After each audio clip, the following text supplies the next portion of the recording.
Boa noite, meus irmãos. Bondade e misericórdia sejam sempre vivas e abundantes nas nossas vidas. Hoje chegamos à quarta igreja das 7 primeiras que João envia o livro do Apocalipse.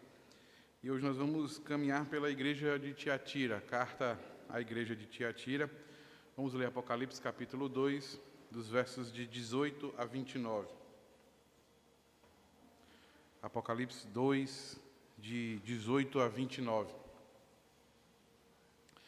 Sempre lembro aos irmãos que as 7 igrejas do qual João escreve, essas 7 primeiras cartas, elas são os destinatários do livro do Apocalipse. É a eles que João escreve, é a eles que João vai escrever a visão que Deus assim mandou que ele não só escrevesse, mas enviasse a essas igrejas. E não só por isso elas são importantes que nós entendamos o contexto do qual elas estão vivendo, mas porque elas apontam, não só no final, quando o Espírito diz às igrejas que ouçam o que o Espírito diz às igrejas, para receber o prêmio, e todos os 7 prêmios que são contidos no final das 7 cartas, eles aparecem a partir do capítulo 21, quando então vai haver o novo céu e a nova terra. Então, para entendermos o que acontece no capítulo 21 e 22 do novo céu e da nova terra, nós precisamos entender o que são esses 7 prêmios. Vimos na igreja de Éfeso a árvore da vida, depois vimos a coroa da vida, depois vimos o maná escondido, e agora nós vamos ver o quarto desses prêmios. Todos eles aparecem no final. Para que a gente possa entender o que acontece no final, a gente precisa entender esses prêmios aqui. A outra ideia também é que sempre é importante nós entendermos o que está acontecendo com essas igrejas, porque a razão pela qual ele vai colocar algumas figuras de linguagem são por causa dessas igrejas. E hoje a gente vai começar a perceber, vai ficar isso muito claro para nós, até mesmo vai clarear algumas coisas das nossas mentes quando entendemos o contexto da carta de Tiatira, até vai começar vamos dizer assim, a dar alguns relampejos para que nós possamos entender, apontar para nós alguma coisa a respeito do 666, mas isso fica um pouco mais para frente. E aí nós precisamos entender todos esses contextos das 7 igrejas para que a gente entenda as figuras de linguagem que vão aprendendo lá na frente. Hoje nós vamos ver a quarta carta à igreja de Tiatira, que estamos chegando bem no meio das cartas. Já vimos as 3 primeiras, estamos na quarta, e depois teremos as 3 posteriores. Então, Apocalipse, capítulo 2, versos de 18 a 29, diz assim para nós: O anjo da igreja em Tiatira escreve: Estas coisas diz o Filho de Deus, que tem olhos como chama de fogo e os pés semelhante ao bronze polido. Conheço as tuas obras, o teu amor, a tua fé, o teu serviço, a tua perseverança, e as tuas últimas obras, mais numerosas do que as primeiras.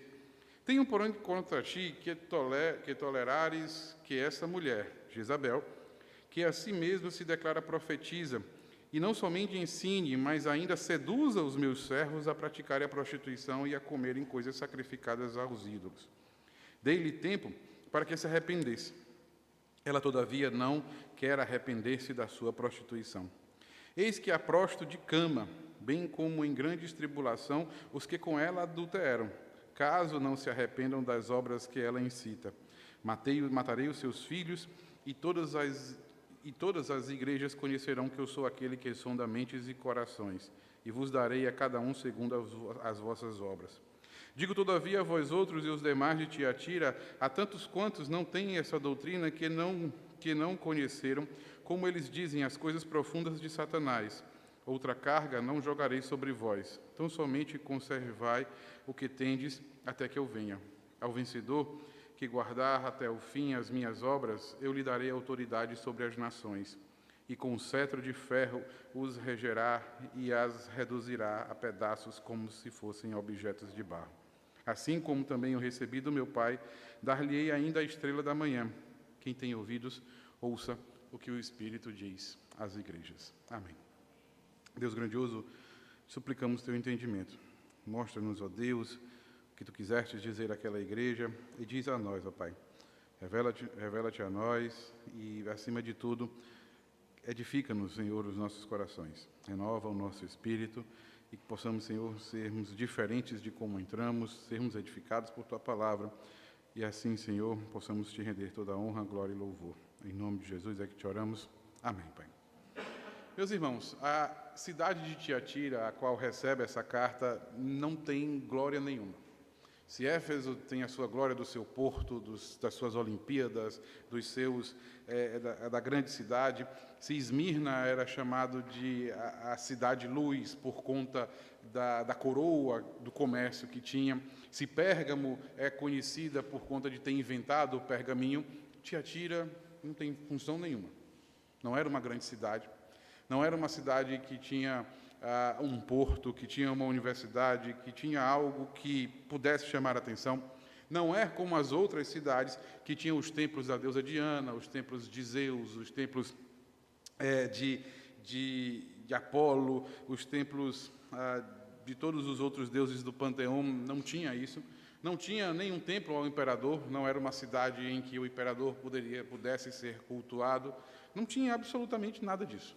Não era uma grande cidade. Tiatira era uma cidade muito pequena. Tiatira era uma cidade, para que os irmãos possam entender, que servia de escudo para as outras cidades. Militarmente falando, Tiatira, depois de ser destruída várias vezes, ela era aquela cidade em que o espião gritava de que o inimigo estava chegando para que a grande cidade pudesse se proteger. Era a cidade, conhecemos popularmente aqui no nosso Nordeste, era a cidade do boi de piranha. Era aquele boi que era colocado para morrer e as piranhas irem e toda a boiada pudesse passar pelo rio. Não era uma cidade grande, ela não tinha o seu glamour como todas as outras cidades. Só que Tiatira tinha aquilo que tinha um grande problema, vamos dizer assim. Se o problema das outras cidades era por conta dos templos que se adoravam e de que para que você pudesse comer, para que você pudesse ter as suas relações comerciais, para que você pudesse ser benquisto pela sociedade, para que você pudesse ser aceito, você precisava cultuar tanto ao imperador como a deusa Diana, no caso de Éfeso, quanto ao próprio Zeus, no meio de tudo isso da igreja de Esmirna, da igreja de Pérgamo, desculpa. Quando você olha para a Tiatira, ela não tinha isso, mas Tiatira era uma cidade comercial. Havia vamos dizer assim, um conglomerado de pessoas em que iam para Tiatira por conta de ser algo extremamente, uma cidade comercial, uma cidade polo do comércio. Só que esse comércio não era um comércio dos mais promissores, era um comércio de têxtil, era um comércio têxtil. Como é que a gente pode perceber isso?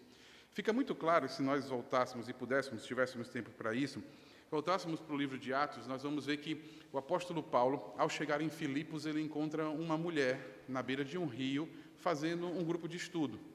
Essa mulher era Lídia. Lídia era da cidade de qual? De Tiatira. Lídia, então, ao receber o apóstolo Paulo, ao ouvir do evangelho, ao receber a sua instrução, Lídia volta para a cidade de Tiatira. Lídia era vendedora de púrpura, era aquela que fazia as túnicas, ela fazia a tintura vermelha para que pudesse pintar as túnicas e vender túnicas muito bonitas, túnicas muito para pessoas ricas mesmo. E Tiatira era essa cidade, ela vivia desse comércio têxtil, das pessoas irem para poder vender as suas bugigangas, vamos dizer assim. E Tiatira era conhecida por ter aquilo que se chama de guildas. Guildas que hoje seriam uma espécie de sindicatos. Guildas era quando as pessoas se reuniam, vários grupos, ou seja, vendedores de calça, vendedores de túnica, vendedores de prendedor de cabelo, vendedores de várias partes, eles se juntavam em uma espécie de cooperativa, uma espécie de sindicatos, para poderem se fortalecer e para poder vender, de certa forma, mais em um volume maior, para que pudessem, então, ganhar mais dinheiro, vamos pensar assim. E qual é o grande problema da cidade de Tiatira? É que as pessoas, para poder vender e para poder comprar, elas precisavam fazer parte desses sindicatos, ou fazer parte dessas guildas. Não é sindicato, me perdoe, o anacronismo, os sindicatos vão surgir muito tempo depois, na região da Europa, já no Ocidente, mas essas guildas, elas eram essas associações de classe, vamos chamar assim, do mundo greco-romano, em que as pessoas só poderiam comprar e vender, especialmente em Tiatira, se fizessem parte dessas classes. Só que elas não eram benquistas pelos outros. E aí você tem um dilema aqui. Elas não eram muito benquistas porque eles acreditavam ser pessoas que ludibriavam os outros. Basta você lembrar, por exemplo, até mesmo por Lídia, que ela insiste que o apóstolo Paulo e no caso, os que andavam com ele, os seus pares, pudessem dormir na sua casa. Ela diz muito claramente para ele, lá no livro de Atos, de que se ele, então, creia que ela havia recebido o Evangelho, de que ela agora era uma serva de Deus, que eles não fossem dormir em outro lugar, mas que dormissem e repousassem nas suas casas, justamente por conta dessas guildas, desses vendedores, esses artesãos de roupas tingidas, eles não eram muito benquistos. Uma outra parte que havia na cidade de Tiatira era a rivalidade entre esses vendedores de roupa e, especificamente, os vendedores de cobre. Por isso é que, quando Jesus olha para a cidade de Tiatira, ele diz que ele tem olhos de chama de fogo e pés semelhante ao bronze polido. Por que ele usa essa expressão? O que ele está tentando dizer com isso? O que ele quer mostrar? Por que ele chama de que Jesus tem esses olhos de fogo? Por conta do vermelho da púrpura. E aí ele diz que Jesus ele simplesmente olha para aquela igreja, sabe da rivalidade em que há a questão dos olhos de fogo e sabe da rivalidade por conta dos outras guildas, dos outras associações religiosas que falam a respeito do cobre. E aí ele aparece, então, com olhos de chama de fogo e semelhante também ao bronze polido, ou seja, para dizer que o fogo dos seus olhos e o bronze dos seus pés eram superiores, maiores do que essas associações.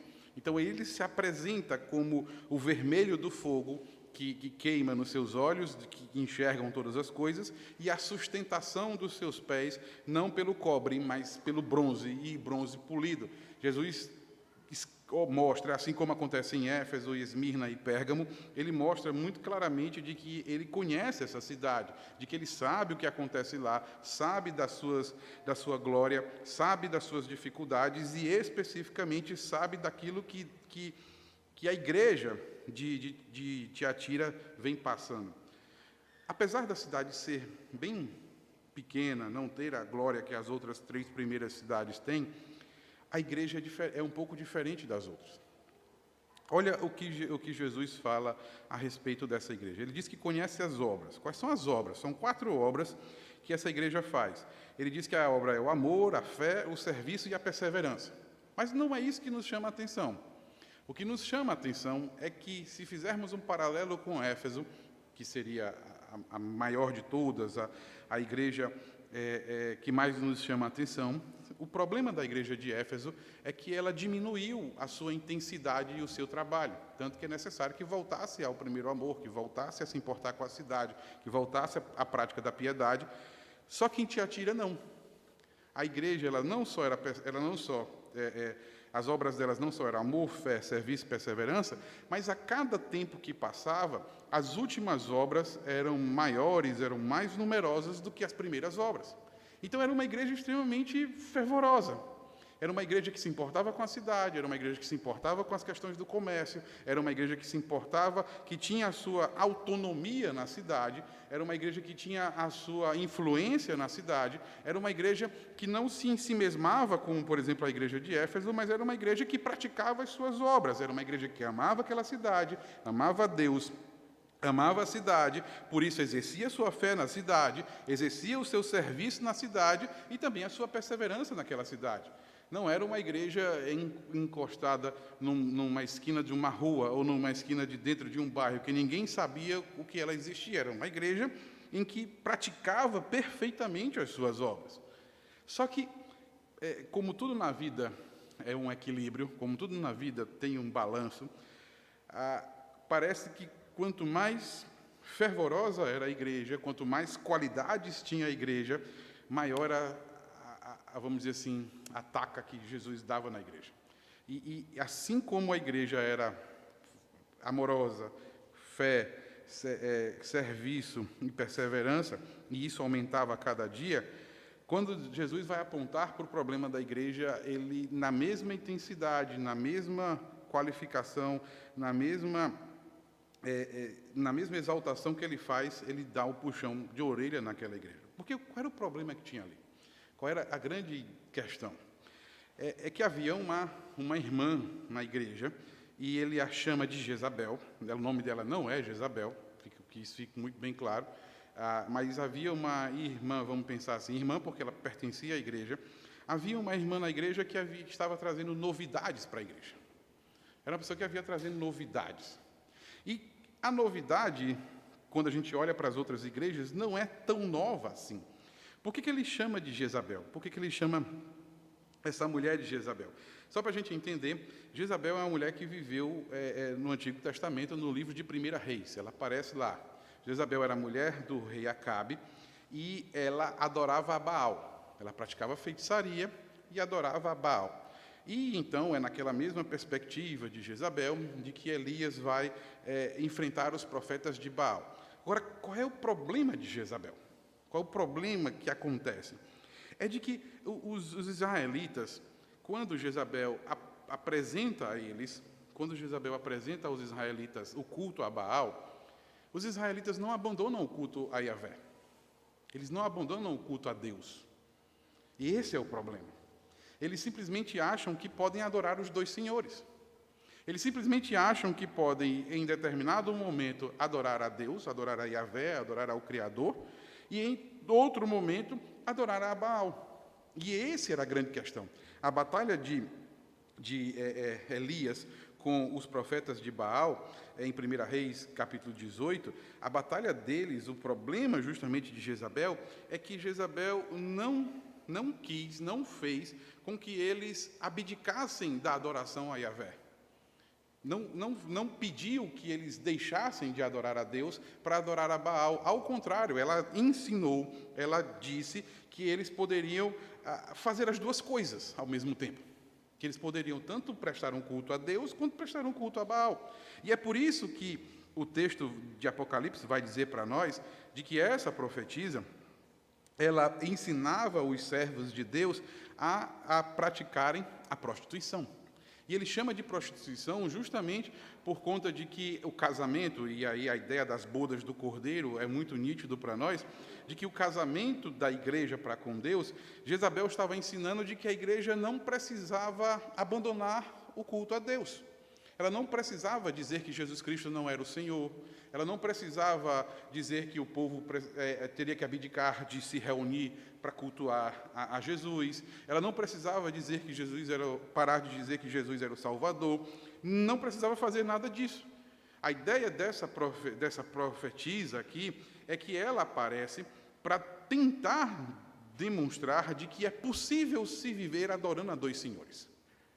De que é possível você adorar a Deus um dia e é possível você adorar a outros deuses no outro dia. E o que traz para nós, meus amados irmãos, é de que talvez Jezabel nunca se arrependeu. Esta Jezabel nunca se arrependeu. Porque se pararmos para pensar e pararmos para meditar, o que mais temos nos dias de hoje são pessoas tentando colocar em prática a doutrina que esta, entre aspas, Jezabel ensinou. Aos domingos nós somos cristãos. Aos domingos vemos a igreja. Aos domingos nós temos vamos dizer assim, a cultura de não fazer determinadas coisas porque é domingo. Aos domingos nós consideramos uma espécie de santidade do dia do domingo. Aos domingos nós somos literalmente cristãos. Mas e na segunda, na terça, na quarta, na quinta, na sexta, no sábado, nos outros 6 dias? O que cabe a nós? Se pararmos para fazer algumas reflexões, o que Jezabel fazia era nada mais, nada menos do que o cristianismo hoje, de uma forma bem geral, o protestantismo, o evangelicalismo hoje, de uma forma bem geral, tem feito muito nos dias de hoje. É de que simplesmente você precisa ser um cristão, um servo de Deus, confessar Jesus como seu Salvador nas liturgias dominicais, nos serviços dominicais. Você não precisa fazer isso nos outros dias. Nos outros dias você pode adorar aos outros deuses.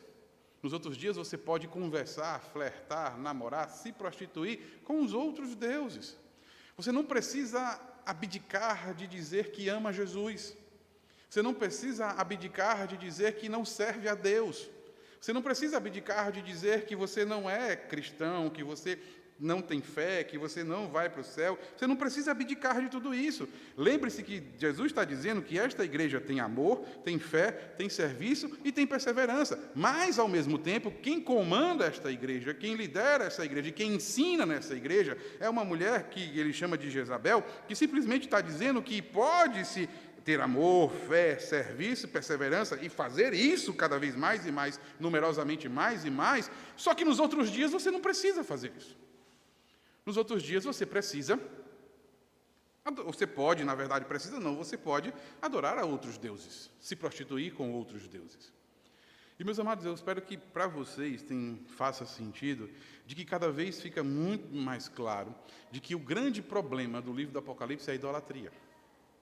Se você olhar para a igreja de Éfeso, se você olhar para a igreja de Esmirna, se você olhar para a igreja de Pérgamo, se você olhar para a igreja de Tiatira, o grande problema de todas as igrejas é a idolatria. O grande problema é isso. A razão pela qual o livro do Apocalipse é escrito é justamente por conta da idolatria. Ou é uma idolatria cultica, ou é uma idolatria institucional, a uma outra religião, a um outro Deus, a uma outra entidade, ou é uma idolatria a essas guildas, a esses conglomerados, a essas associações religiosas, ou é uma idolatria à figura do imperador, a subserviência ao imperador, a subserviência à instituição do império. Todas as vezes, os grandes problemas, a grande questão de que quando Deus aponta para os erros de todas as igrejas, é o problema da idolatria. E isso fica muito claro para nós quando nós nos lembramos do chamar judaico.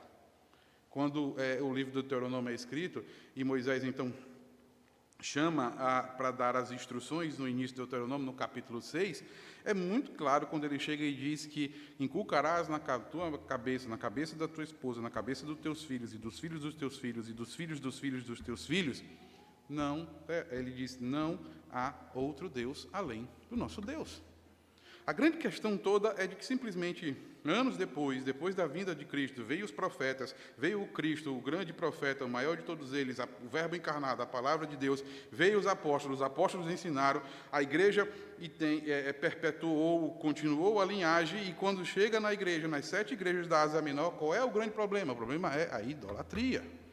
E o problema de Tiatira vai pior, vai além de tudo isso, porque as outras igrejas, no caso de Éfeso e Pérgamo, Esmirna não tem problema, ela não tem nenhum erro, mas Éfeso e Pérgamo é que eles queriam sincretizar o culto, colocar elementos das outras dentro do culto. E Tiatira não, Tiatira ele chama de prostituição, por quê? Porque dia de domingo ou algum dia você estava casado com Deus, nos outros dias ou qualquer outro dia você estava casado com qualquer outro Deus. Você se dizia fiel, você se dizia puro, você se dizia perfeito a prestar um culto a Deus, e nos outros dias você se prostituía com qualquer outro deus. É mais complicado o problema de Tiatira do que todos os outros.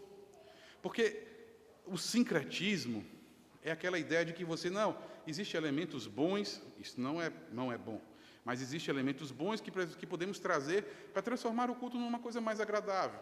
Isso é sincretismo. Aqui não. Aqui você era casado com 2 deuses. Aqui você cultuava a 2 deuses. Aqui você literalmente acendia uma vela para Deus e uma vela para o diabo. E, meus amados irmãos, isso cada vez tem sido muito comum para nós.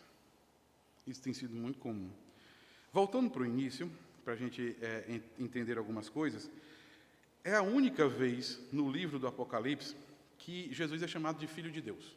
Se você olhar para o verso 18, é a única vez. Por que ele aqui em Tiatira, especificamente em Tiatira, ele é chamado de Filho de Deus? Porque aqui não tem templo do imperador, aqui não tem templo da deusa Diana, de Afrodite, aqui não tem templo de Deus Atena, aqui não tem templo de Zeus, mas aqui tem o templo de Apolo. E Apolo era o quê? Filho de Zeus. Por isso é que ela vai dizer que ela, além disso, ensinara eles a se prostituir e a comer comidas sacrificadas a ídolos, coisas sacrificadas a ídolos. Quem eram esses ídolos?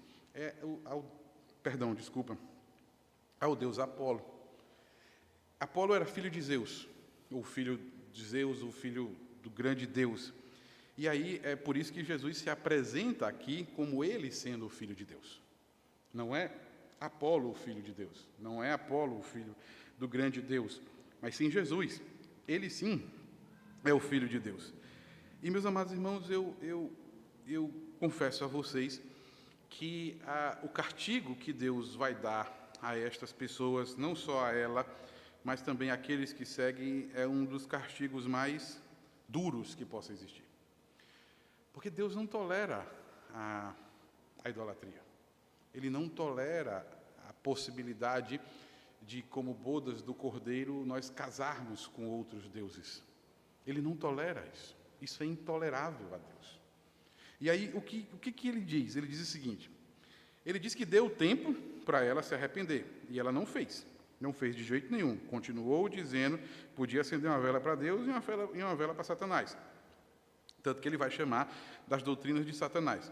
Ele diz que vai prostrar ela numa cama, que vai trazer grande tribulação, não só a ela, como todos aqueles que adulteraram e que não se arrependeram das suas obras que foi feita por ela.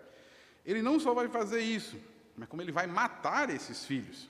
E aí, o que é matar esses filhos? E é muito interessante a gente entender isso bem aqui, porque isso aqui vai remeter lá no dia do julgamento, lá no dia do juízo. Olha como ele fala no verso 23.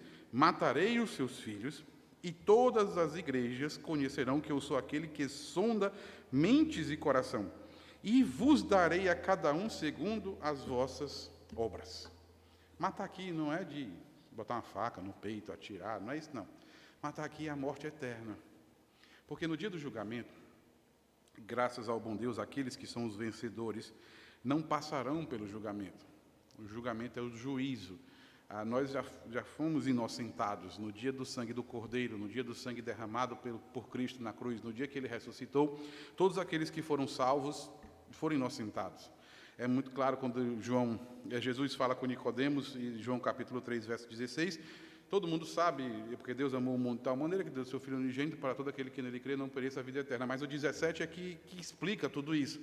E ele vai dizer que todo aquele que nele creu não morrerá, porque creu no nome do Filho de Deus. E ele diz que o dia do juízo, a todo aquele que creu no nome do Filho de Deus não passará pelo juízo, porque o juízo é condenatório. Então, o fato de crermos no nome do Senhor Jesus, o fato dele ter morrido na cruz do Calvário, e aí Paulo vai dizer que com ele morremos, com ele ressuscitaremos, significa que nós não tomaremos parte no juízo, ou seja, nós não passaremos pelo juízo, porque o juízo de Deus já foi imputado por Cristo na cruz do Calvário. E o sangue de Cristo nos salvou, nos libertou e nos livrou do império das trevas. Mas no dia do juízo, estas pessoas serão julgadas, como o próprio Senhor Jesus está dizendo aqui, eles serão mortos, julgados, lançados no fogo eterno, na morte eterna, porque eles serão julgados segundo as suas obras. O que traz para nós a perfeita ideia de que nós somos julgados, ou somos inocentados, me perdoe, nós somos inocentados pela obra de Cristo na cruz do Calvário, e as pessoas que irão para o fogo eterno, para a condenação eterna, serão julgadas pelas suas obras. As obras ilícitas da carne, as obras ilícitas que todos nós cometemos do pecado, mas por conta de Cristo somos lavados pelo sangue do Cordeiro. Aqueles que não são lavados pelo sangue do Cordeiro haverão de sofrer a morte eterna, porque serão condenados segundo as suas obras. Mas aí, meus amados irmãos, então, entendendo a questão de Tiatira, lembrem-se disso, guardem isso com vocês, porque quando chegarmos lá no dia do juízo, a gente vai precisar disso aqui para que nós possamos entender. Quando chega, então, ele vai dizer, então, que aos demais, que são aqueles que foram guardados, aqueles que são fiéis, aqueles que eles vão chamar de vencedor, quanto aos demais que não conhecem essa doutrina, a doutrina de Satanás, ele diz que não sofrerão nada, não será jogado nada sobre eles, e aí que ele diz que eles precisam permanecer fiéis, conservados, até que a volta e que ele venha. aqueles que permaneceram fiéis, que não foram atrás das doutrinas de Jezabel, não foram atrás dessas inovações, dessas coisas novas, ele chama de vencedor. E aí ele vai dizer que ao vencedor que guardar até o fim as minhas obras, ou seja, a sua palavra, o seu evangelho, a obra de Cristo na cruz, ao vencedor ele dará autoridade sobre as nações. Que negócio é esse de autoridade sobre as nações? Aí nós precisaríamos voltar tanto para Mateus capítulo 25, quanto para 2 Tessalonicenses capítulo 2. O que acontece? A ideia que Jesus mostra nas outras cartas, quando ele vai demonstrar justamente o dia do juízo, é que nós tomaremos parte com ele no julgamento. Porque as obras que ele se refere, a qual aqueles que vão para o inferno serão julgados, são as obras más que fizeram contra a igreja. Só vocês se lembrarem, o que Jesus diz lá em Mateus 25, quando vai julgar os da esquerda, quando vai julgar aqueles que são colocados à esquerda. Ele diz simplesmente que todas as vezes que me viste de comer e não me deste, estou com fome e não me deste de comer e tal, aí eles vão perguntar, quando foi que te vimos? Ele diz, todas as vezes que fizeste mal contra os meus pequeninos, ou seja, contra a igreja. Quando você vai ver Paulo tentando colocar a mesma cena, só que com a perspicácia dele, que não é igual a de Jesus Cristo, mas a perspicácia que o apóstolo Paulo tem, ele diz lá em 2 Tessalonicenses capítulo 1, que no dia em que o Filho do Homem vier, ele e os seus anjos, e dará cabo desses miseráveis, desses que fizeram mal contra nós, porque ele vai dizer que sede felizes quando passardes por tribulação, porque isso é prova do amor de Deus, para que nós sejamos aptos a ir para o céu. Se somos salvos, passamos por tribulação. Mas no dia do juízo, quem será a nossa vingança? O que acontecerá? No dia do juízo, nós tomaremos parte com Jesus para pisar naqueles que fizeram todo o mal contra nós. É justamente isso que Jesus está dizendo aqui. Permaneçam fiéis. Continuem fiéis. Não se importem com o mal que os outros vão fazer com vocês. Não se importem se as guildas, se esses conglomerados sociais lhe impeçam de fazer negócios. Não se importem com absolutamente nada disso, porque o dia da vingança há de chegar. O dia em que as bodas do Cordeiro, o dia em que o Senhor vier com ele e os seus anjos e dará cabo de todos esses malvados que não nos deram, que nos impediram de comer, que nos impediram de fazer negócios, com essas Jezabel que ensinam um evangelho que não é o evangelho de Jesus Cristo, que ensinam que você pode adorar a dois senhores, que você pode se prostituir com outros deuses, que você pode comer comidas sacrificadas a ídolos, que você pode fazer todas essas coisas, que você pode declarar que Apolo também é filho de Deus, que existe Jesus, o Filho de Deus, mas também que existe Apolo, o Filho de Deus, que você pode declarar de que todas as verdades são verdades de Deus, por isso você pode adorar a Deus aqui, depois você pode ir num terreiro acolá, depois você pode ir a qualquer outra cerimônia religiosa que adore a qualquer outro Deus, porque todos os deuses são bons, tudo é criatura de Deus, todos foram criados por Deus, simplesmente nesse exato dia, todos eles haverão de sofrer porque fizeram mal à igreja do Senhor Jesus Cristo. Porque Ele nos dará autoridade de julgar as nações. A sua igreja, a linda, pura, santa e adornada, Ele nos dará autoridade para isso. Só que tem um pequeno detalhe antes que você ufane seu coração. Você não terá esse coração pecaminoso, raivoso, vingativo, no dia que você for julgar as nações. Porque você vai ressuscitar puro, como o Senhor Jesus é. Então não pense assim, tem aquele miserável que fez mal para mim. No dia do juízo ele vai ver. Porque tem gente que guarda, né? Tá, imagina eu guardar assim uns 1000, 2000 anos e Jesus voltou e disse assim, ei, é hoje, viu? Eu lembro. Não vai ser assim. Nós já ressuscitaremos primeiro. Nós não teremos esse coração vingativo, maldoso, pecaminoso. Nós já seremos nova criatura em Cristo Jesus. Então não será um julgamento vingativo, será um julgamento justo. A justiça de Deus será imputada pelo que eles fizeram, e não nós que seremos, nós que diremos assim, mata esse miserável porque ele fez isso contra mim. Não, não será dessa forma. Então, não se ufane e se alguém fizer alguma coisa com você e você diz assim, ei, no dia do juízo eu te pego. Não funciona dessa forma. Não funciona desse jeito.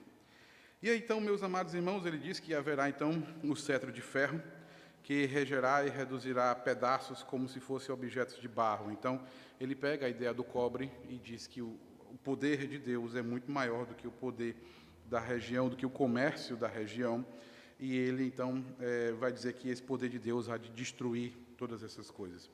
E aí, então, ele vai mostrar para nós, de que assim como ele chega e diz que assim, como também eu recebi do meu Pai, dar-lhe-ei ainda a estrela da manhã. Ele se refere, ele faz uma auto-revelação, onde ele diz, então, que ele mesmo será dado, nos será dado conhecer a ele próprio, o Senhor Jesus, a estrela da manhã. Essa questão da estrela da manhã, isso é muito controverso mesmo, até porque tem partes da Bíblia que vai dizer que Lúcifer é a estrela da manhã. Tanto que alguns, se vocês assistiram aquela série Lúcifer, vocês vão perceber que lá o nome dele é chamado Lucifer Morning Star, ou seja, é Lúcifer estrela da manhã. Então, porque a parte de algumas ideias da doutrina católica, cristã católica romana, vai dizer que Lúcifer até por conta do nome, Lúcius, que significa anjo de luz, ele então seria essa estrela da manhã. Mas o próprio Senhor Jesus se revela a si próprio no livro do Apocalipse como a estrela da manhã. Então, é aquela ideia de existir uma estrela da manhã que é falsa, no caso, o próprio Satanás, que vai lá na frente enganar as nações, e existe o próprio Senhor Jesus, que é a verdadeira estrela da manhã.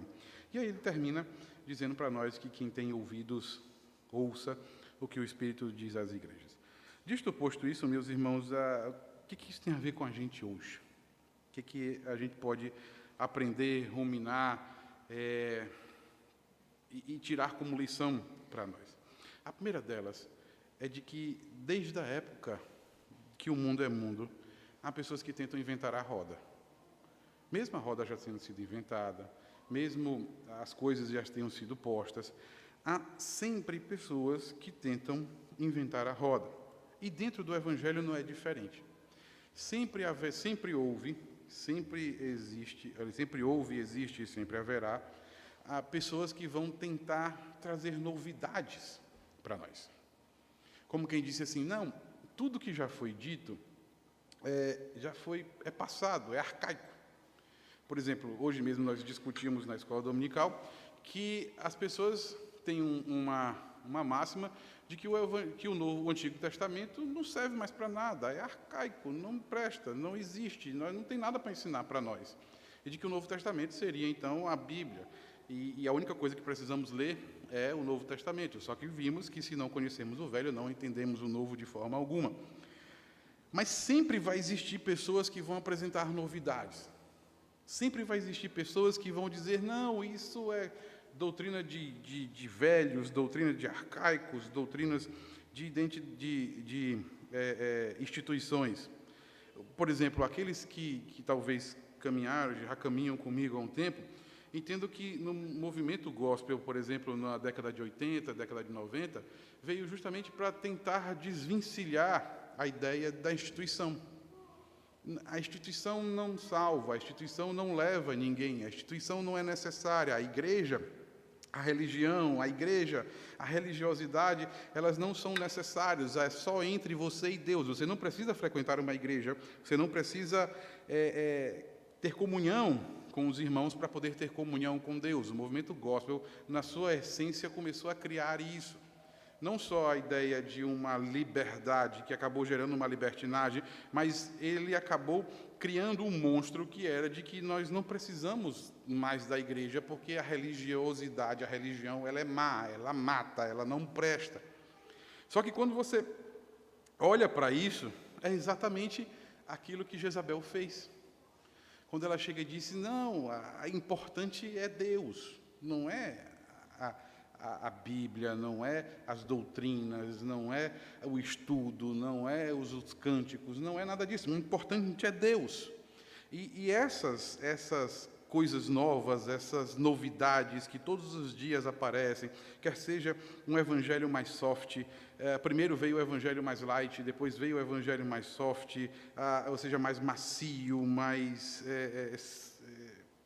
como é que eu posso dizer? Mais... é macio mesmo, não tem outra palavra não. E acaba você simplesmente esquecendo de que Deus é Deus e de que Deus está como se fosse um servo seu com uma cuia na mão. E Jezabel fazia isso. Jezabel dizia isso. E essas novidades, meus amados irmãos, não nos levam para perto de Deus. Essas novidades só nos afastam de Deus.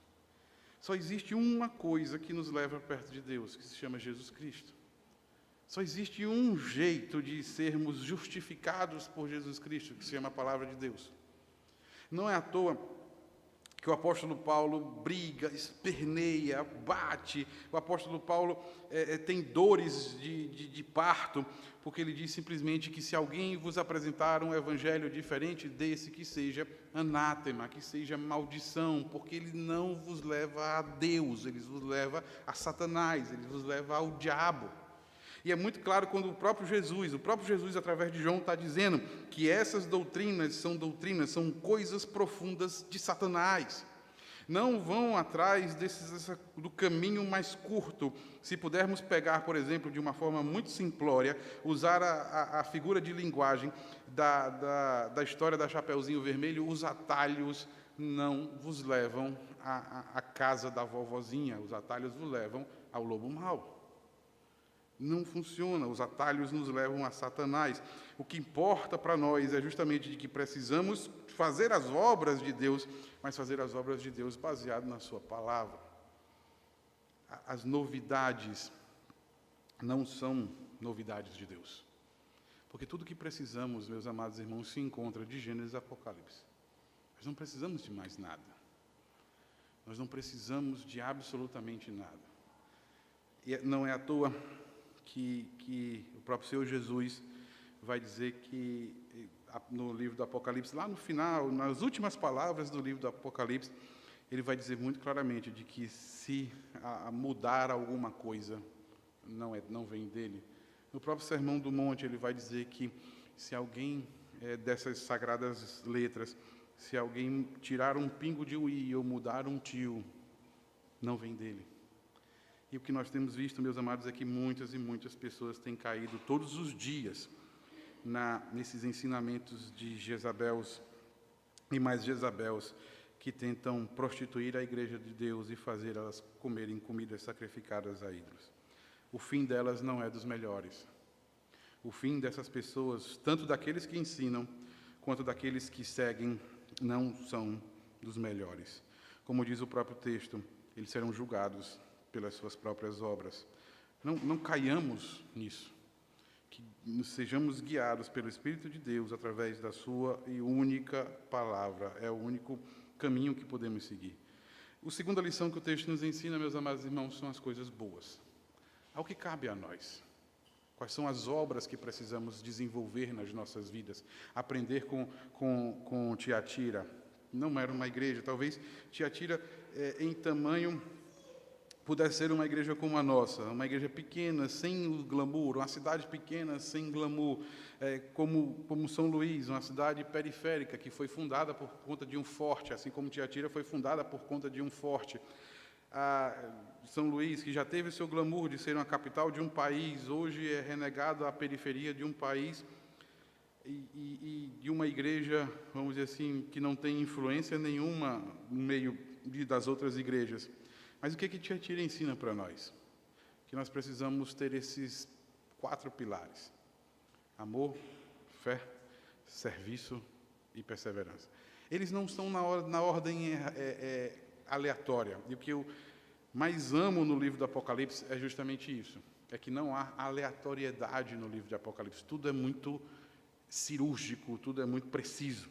Por que ele está tentando dizer isso? É muito simples.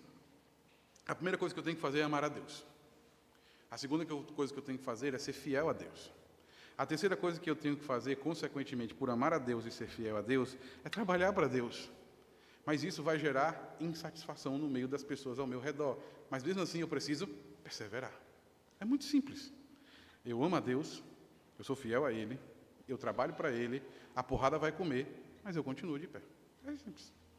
E a gente não pode se esquecer que, para o livro do Apocalipse, para a igreja do Novo Testamento, quanto mais porrada se pega, mais certeza de que vamos para o céu.